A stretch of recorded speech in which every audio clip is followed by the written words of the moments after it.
This episode is sponsored by Hollywood Casino at Charlestown Races in West Virginia. Featured entertainment includes Randy Houser on May 31st and Keb Mo on June 1st. Details and tickets at HollywoodCasinoCharlestown.com. Must be 21 to enter the casino floor and attend a show. Gambling problem? Call 1-800-GAMBLER.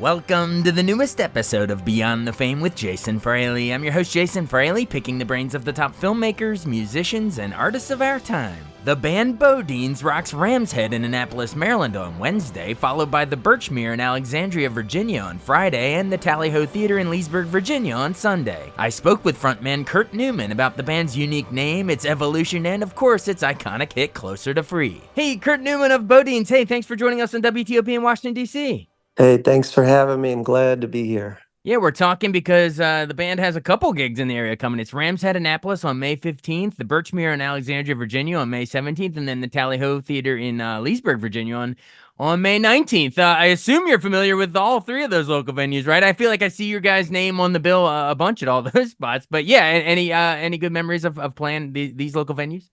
Oh, I have many great memories of touring that area of the country, going all the way back to the late 80s and through the 90s and 2000s. Yeah. I tell people when I go and play shows these days that I'm going to play 6 decades of music for them, because I do some cover songs from the 70s, but Nice. still, it's a lot of music. It's a lot of years. It's a lot of years on the road. It's a lot of shows played. And so we have lots of memories with fans from the area for many years.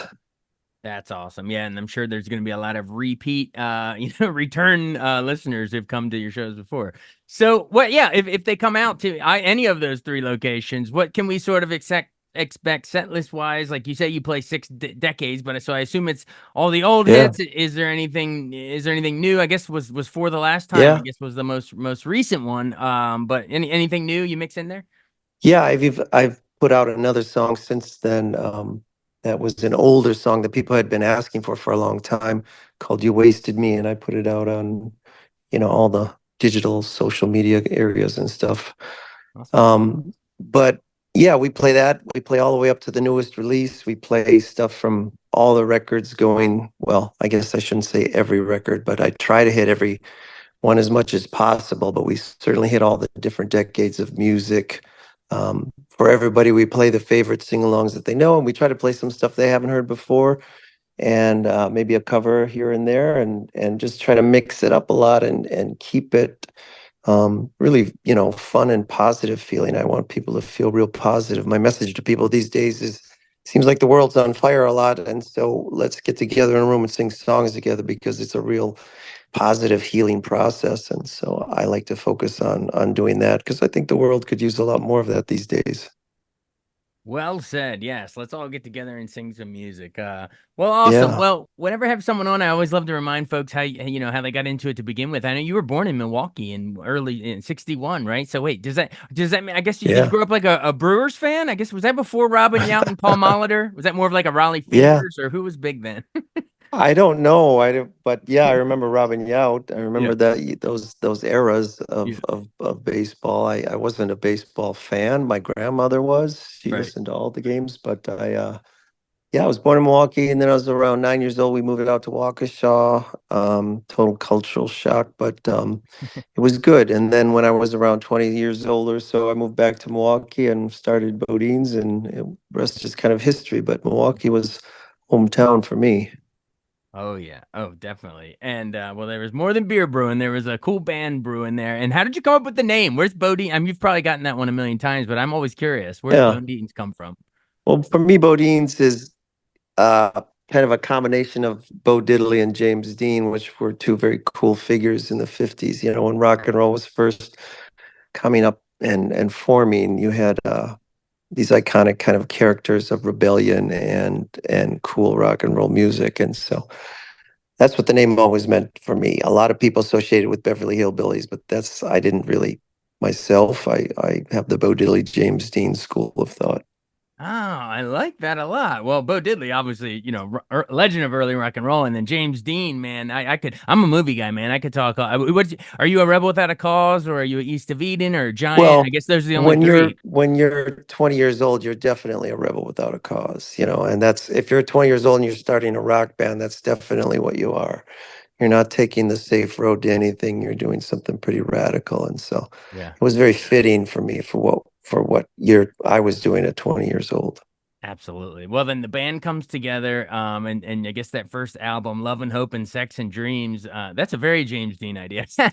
Comes out in '86, and is it true that Rolling Stone readers, the magazine, they did like a poll and voted you guys around that Yeah. time? I guess '87, the best new American band. Like, so was that off the strength of that first album? You think it was that powerful of a debut?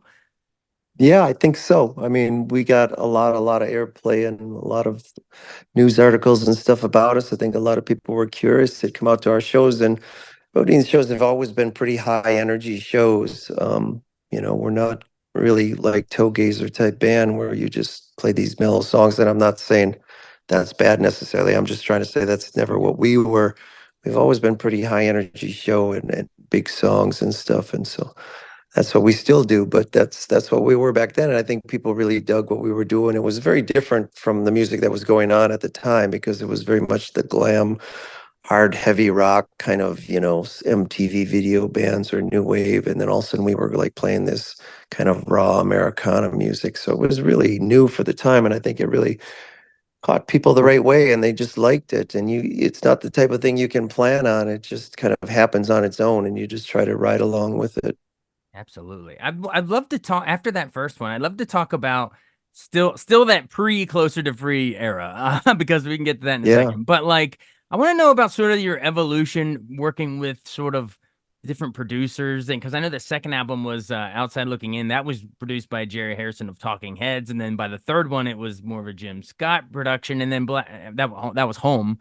And then the fourth album, Yeah. Black and White, '91, was Prince's guy, David Z at Paisley Park Studios. So yeah, just sort of talking about how you evolved producer there and trying to find your sound in the early days there.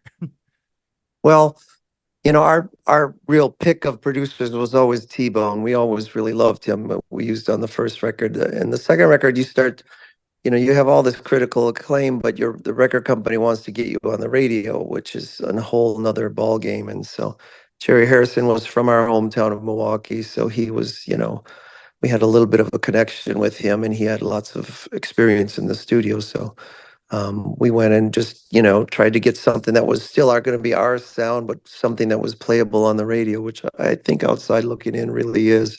It's not quite as raw as the first record, a little bit more radio friendly. And then third record, we just kind of wanted to go up in our where we worked, a big open wooden room in a warehouse and just record and see what we got. And we worked with Jim Scott and it worked out really well because we could record, late at night and just do whatever we wanted and try out whatever we wanted. We weren't under the record company's nose or anything. And so we just stretched out a little bit more and we were working with Kenny Aronoff on drums and it just became its own thing. Another really great, fun record. But when we got to the fourth record, it was still like the record company loved us, loved the band. They just were frustrated because they wanted us to break to a bigger audience. So they thought, maybe if we work with someone like David Z, who had a little more of a pop radio mentality of mixing and recording, that maybe they would get more traction with it, and I didn't, I wasn't quite sure what to say because while I'm a big fan of Prince and what he did, I don't equate the sound with BoDeans as much. And so we Right. just kind of put it all in David's hands for that one. I didn't really participate in any of the production and let him go with it. And luckily, I think there was so many good songs on that record from, Good Things to Paradise, and many, many songs that were just, and I think they all just kind of came through regardless of the radical production that was on that record from our earlier record. And then, the next record, Ghost on, we went right back to the beginning with the very raw and rootsy production of what we really were known for. And then, of course, that record had lots of favorites like Idaho spent 12 weeks at in the top 10 of the AAA radio format. And then eventually, 3 years later, even closer to free, got played off it. So Yeah. it worked out really well, but it was all very different. And I guess some people might be like thinking you shouldn't have done that. You have bands like REM that kind of didn't do real radical production changes, like they would just have the same sound almost every record. And that's cool too. But I kind of liked experimenting and doing different stuff. And for me, it doesn't put me off at all to do some experimentation. It's kind of cool for people as they go through your discography. I think you're right. Depending which album they drop in on, it can be a whole different. It's the same band, same great music, but it's a whole different, almost through like a different prism. It's kind of cool. But you're saying by the time you went to Slow Down in '93, that fifth album, that was back to T-Bone Burnett. He was basically back to basics on that one.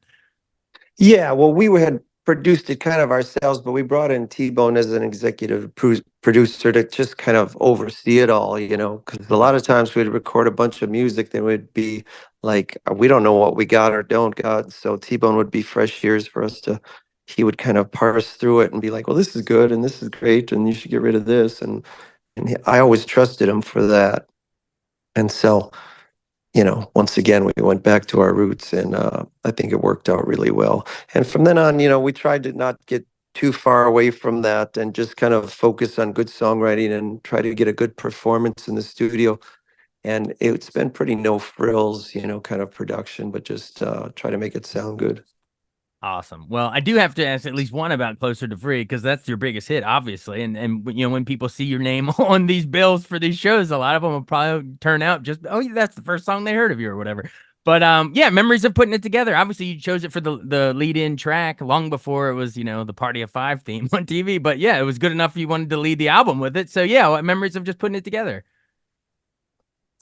It was just a fun up-tempo rock song from the beginning, I mean, it was always going to be fun. I had played, all the guitars and drums on the entire Ghost on record, but we had recorded with Kenny before that, and that was the one track that we kept Kenny Aronoff's drum track on with us. So it had great energy, and it was a lot of fun. And for us, for BoDeans, that's kind of just our sound and style. Up-tempo rock songs like that is something we always did really well. So it was a natural thing. It didn't really do much when we released the record. Like I said, Idaho was the one that went to the top of the charts.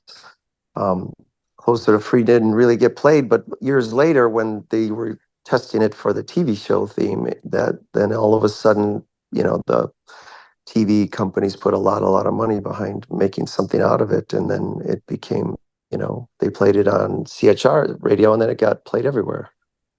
It's funny. It's funny how those TV themes take off. I mean, what was it? Dawson's Creek had Paula Cole's "I Don't Want to Wait," and the OC Yeah. was Phantom Planets, California, and Party of Five was you guys, Closer to Free. But were you a Party of Five fan? Was that like the band that we tune in to watch and hear it every time, or if you weren't, was it at least cool, or it was at least cool to sit down and the first time and see your song there.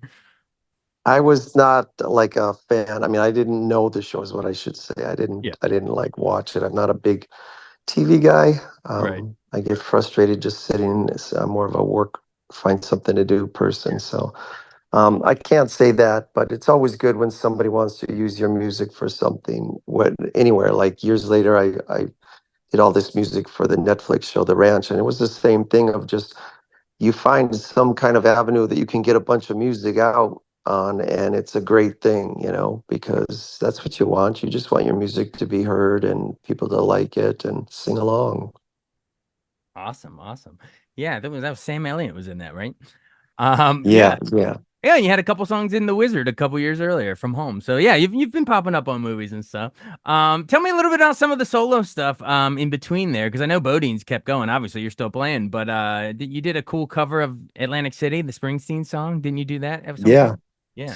Yeah, I did. And I think they were looking for a bunch of different artists to do a compilation record of his songs, and I've loved his songs forever. And so Mhm. and that was one of them that I could really I felt I could sing, and we had sung for many years. So the rest of the band didn't want to do it, so I just kind of did it on my own and came up with something that I thought was interesting and unique. And it became, I guess, the single from the compilation. But somebody told me years later in one of the Springsteen biographies that somebody wrote about him that the guy had cited that version of Atlantic City as the best version he ever heard. And so I was like, Wait, who felt did? like I did Bruce something did, or good. who did? The writer Oh, the of the writer. Okay. biography on Bruce Springsteen, Oh, yeah, gotcha. Okay, because there was the which the band covered it too around that same time. So, but yours was the better version apparently. There you well, go. I was just say what's better in music. I'm just telling you, like Yeah. I thought it was a great compliment that somebody even heard it and said this is a good version. I was happy about it. Yeah, I mean it's a good one. You just you had to blow up the Chicken Man. You had to. Well, so and then Yeah, you did one total. So that was just like a one off, for the Springsteen cover compilation thing. But you did do a full solo album, Shy Dog, in 2000. I Just did. yeah, memories of that, or do you want to urge our listeners if they're deep BoDeans fans but have never checked out your solo stuff? I'm trying to plug some Kurt Newman here too. Yeah. Yeah, no, I kind of my perspective on the solo stuff is I grew up playing drums in high school and all this stuff. And so I really had this perspective of music from a rhythm and drummer kind of perspective. And it wasn't until after high school that I wanted to write songs. And so I bought a guitar in order to write songs. And somehow I ended up playing guitar in the band. Like a few years after I bought the guitar, I found myself in Hollywood, T-Bone Burnett produced, playing this record and then even singing songs. I had never planned on that. I had always been happy as a drummer playing drums, and then all of a sudden I found myself holding this guitar, which I barely knew how to play, and singing these songs that I never thought I was going to be a singer in a band. And so it was all like trying to keep up with it. So when I do a solo record, it's always trying to about kind of go back towards my rhythm and drums perspective on music a bit. And I'd like to do another one someday, but I'm always so busy keeping BoDeans going that it's hard to get some side project going like that. But that's in my mind, that's the difference between Kurt Newman's solo project and a BoDeans project. Is I'm writing from either the drummer's perspective and Kurt Newman, and in BoDeans, it's the singer-songwriter perspective from BoDeans. Gotcha. Well, there's a ton of albums. We won't be able to go through all of them, I'm sure, but I at Yeah. least wanted to plug your solo stuff in there. But man, yeah, there's so many. Still, Mr. Sad Clown. There's Resolution. There's over the years. There's so many. Everyone can check them out. But did I read before we run? Did I see that you all have a permanent installation at the Rock Hall of Fame in Cleveland? What is it?